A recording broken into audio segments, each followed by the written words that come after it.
नमस्कार, स्वागत है आप सबका। आप देख रहे हैं प्रिय रंजन भारती रिपोर्ट्स। मैं प्रिय रंजन भारती। बीजेपी चाहे लाख दम भर ले, लेकिन मुख्यमंत्री नीतीश कुमार के अब भी अपने बड़े भाई लालू यादव के साथ गहरे रिश्ते हैं, ऐसा लगता है। और ऐसा इसलिए लगता है कि बीच में जिस तरह की खबरें आनी शुरू हुई थी कि लालू राबड़ी का पुराना 10 सर्कुलर रोड आवास खाली कराया जाएगा, इसे लेकर काफ़ी राजनीतिक गहमागहमी हो गई थी। लेकिन अब लालू यादव राबड़ी देवी का वो आवास न खाली होगा और न वो खाली करना चाहते हैं। ऐसा इसलिए हो रहा है कि नीतीश कुमार से राबड़ी और लालू परिवार के अब भी गहरे ताल्लुकात बने हुए हैं। मुख्यमंत्री नीतीश कुमार चाहे जितना भी दिखे सामाजिक धरातल पे कि उनकी मानसिक स्थिति और उनका स्वास्थ्य ठीक नहीं है, लेकिन ये पर्दे के पीछे वो बिल्कुल दुरुस्त है और बड़ी सोच समझकर ठोक बजा करके फैसले लेते हैं। अब मैं आपको उस प्रसंग को याद कराना चाहूँगा जब इस घटना को लेकर के कि राबड़ी आवास खाली होगा, बड़ी राजनीतिक भूचाल सा आ गया था बिहार की राजनीति में।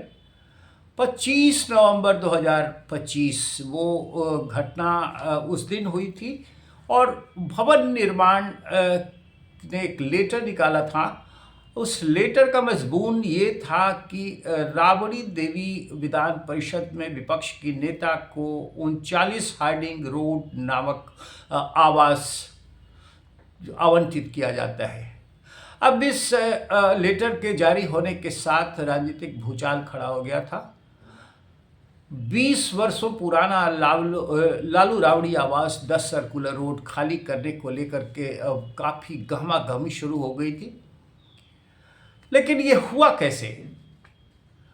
भारतीय जनता पार्टी के एक बड़े मंत्री जो अब पावर में हैं और बड़े रसूखदार हैं, उन्होंने बंगला खाली कराने का प्लान बनाया था और उन्होंने भवन निर्माण विभाग के एक अफसर को इसका टास्क सौंप दिया। उस अधिकारी ने अब मंत्री से बात की और मंत्री उस विभाग के अशोक चौधरी जनता दल यूनाइटेड के हैं, जो मुख्यमंत्री के खास हैं। मंत्री को लगा कि पहली बार मुख्यमंत्री नीतीश कुमार से गृह विभाग हटा है, इसलिए अब वो कायदे से उनका पावर घट रहा है। वो उनकी दशा को दर्शाता था और समझ गए कि अब बीजेपी मजबूत हो गई है। उन्होंने भी हौले से हाँ कर दी और हाँ किए जाने के बाद इसकी कवायद शुरू हो गई, रंग रोगन शुरू हो गया 39 हार्डिंग रोड आवास का, और राबड़ी देवी के आवास को खाली करने की हलचल भी शुरू हो गई। राजनीतिक तापमान चढ़ने लगा। ये सारी जानकारी मुख्यमंत्री नीतीश कुमार को नहीं थी, लेकिन मीडिया से जब उनको जानकारी मिली तो वो भौचक रह गए और उन्होंने उस अधिकारी से बुला करके पूछा कि माजरा क्या है। तब उन्होंने सारी बात उस अधिकारी ने मुख्यमंत्री को बता दी। मुख्यमंत्री का वो अधिकारी पुराना चहेता है जो भवन निर्माण विभाग में अभी कार्यरत हैं और जिनको भारतीय जनता पार्टी के नेता और बड़े मंत्री ने यह टास्क सौंपा था। उन्होंने सारी बात बताई तो उन्होंने सीधे उस अधिकारी को नसीहत दी और उस फाइल को, उस लेटर को ठंडे बस्ते में डाल दिया। अंदर खाने में क्या हुआ, लालू परिवार को भरोसा दिया गया या नहीं, और लालू यादव से नीतीश कुमार की बात हुई या नहीं, ये सतह पर खबरें तो नहीं आई है, लेकिन वो तय हो गया कि ये अब कवायद नहीं होगी, यानी 10 सर्कुलर रोड खाली नहीं होगा। लालू राबड़ी वहीं जमे रहेंगे पूरे परिवार के साथ। आखिर ये सब क्यों हुआ और इसके बाद नीतीश कुमार ने क्या किया? नीतीश कुमार ने पूरे होशो हवास में उस बीजेपी के बड़े मंत्री को नसीहत भी दे डाली कि आप इधर उधर मत कीजिए, अपने दूसरे विभाग में मत झांकिए और अपनी सीमा में रहिए। उसके बाद मामला शांत पड़ गया। असल में 10 सर्कुलर रोड जज्बाती एक ऐसा बंगला है जो लालू राबड़ी परिवार के लिए बड़ी विरासत से कम नहीं है। वहाँ उनके बच्चे बड़े हुए, वहाँ राजनीति का बड़ा दौर 20 वर्षों में उन्होंने देखा और समझा है। और लालू यादव के दोनों बच्चे उसी आवास में पल बढ़ कर के आगे राजनीति में कदम ताल करने पहुँचे। दोनों बेटों को उन्होंने वहीं से लॉन्च किया। बड़ी राजनीतिक कहानी है उसकी। और राबड़ी देवी का मनोवैज्ञानिक रूप से एक लगाव भी है लालू परिवार का उस मकान से। इसलिए उस बड़े बंगले को, जहां वो 20 वर्षों से परिवार रहते आ रहे हैं, खाली करने में हिचकिचाहट तो थी ही। लालू यादव से नीतीश कुमार के पुराने संबंध हैं और बीच में बातें भी होती रही हैं। अब इसमें कोई गुरेज नहीं है कि इस प्रसंग पर भी लालू यादव ने अपने छोटे भाई से बात की होगी। और निश्चित रूप से ऐसा हो सकता है संभव कि अपनी फरियाद, अपनी बात उन्होंने ज़रूर रखी होगी। लेकिन बात यहाँ ये उठ रही है कि जो नीतीश कुमार को भारतीय जनता पार्टी सर आंखों पर बिठा करके चल रही है और जिस मुगालते में है कि भारतीय जनता पार्टी अब के नीतीश कुमार हो गए, ऐसा राजनीतिक धरातल पे सामने दिखता भी है।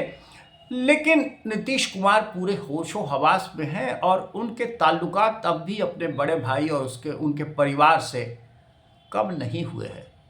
हालांकि विधान परिषद के सत्र के दौरान राष्ट्रीय जनता दल के नेताओं के साथ नोक झोंक होती है, गर्माहट होती है राजनीतिक, लेकिन राजनीति में दिखावे के दांत और होते हैं और खाने के और भी होते हैं, ये सच है।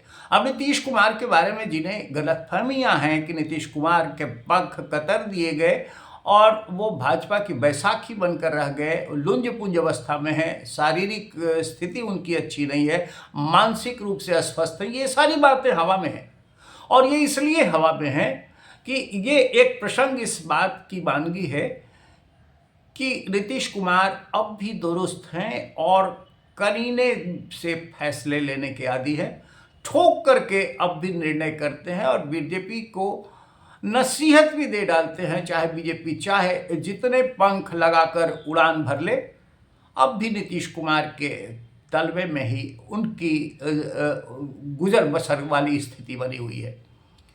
हालांकि बीजेपी ने नीतीश कुमार को छोटा करने की काफ़ी कोशिशें की है, लेकिन अपनी राजनीतिक जिद और अपनी औकात और अपनी आवश्यकताओं को देखते हुए नीतीश कुमार और जनता दल यूनाइटेड अब भी ठसक के साथ बना हुआ है और शायद इस बात का आभास भी करा देना चाहता है भारतीय जनता पार्टी को कि आप ज़्यादा इधर उधर करिएगा तो फिर हमारे दूसरे दरवाजे भी खुले हुए हैं। और भारतीय जनता पार्टी इस बात से हमेशा चिंतित रहती है।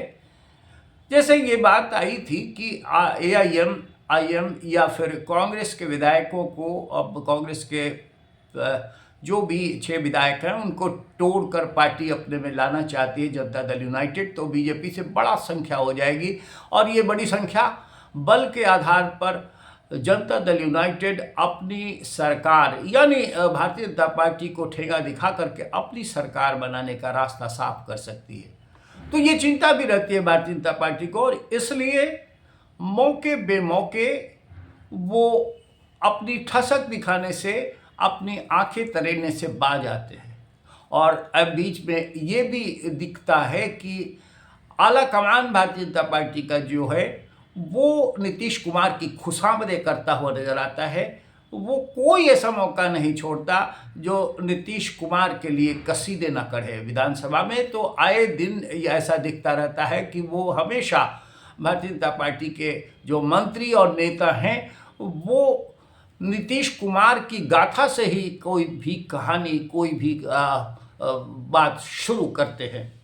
तो ये साफ संकेत है कि नीतीश कुमार अब भी पुराने दौर में हैं और वो पूरी तरह से स्वस्थ और ठसक के साथ अपनी राजनीति कर रहे हैं और अब भी उनके गहरे रिश्ते बने हुए हैं लालू राबड़ी से, लालू राबड़ी परिवार से, उनके बच्चों से। बीच बीच में विधानसभा में प्रतिपक्ष के नेता तेजस्वी यादव को जिस तरह से नसीहत देते हैं और इशारों में बात करते हैं, इससे बहुत कुछ बातें समझ में आ जाती है। लेकिन 39 हार्डिंग रोड में लालू राबड़ी का परिवार अब न तो जाएगा और न सरकार उन्हें जाने देना चाहती है, सरकार यानी नीतीश कुमार। आप इस वीडियो पर अपनी प्रतिक्रिया कमेंट बॉक्स में ज़रूर दीजिए और हमारे चैनल प्रियंजन भारती रिपोर्ट्स को अब तक सब्सक्राइब नहीं किया है तो कृपया सब्सक्राइब कीजिए, लाइक कीजिए, शेयर कीजिए। फिर मिलते हैं, नमस्कार।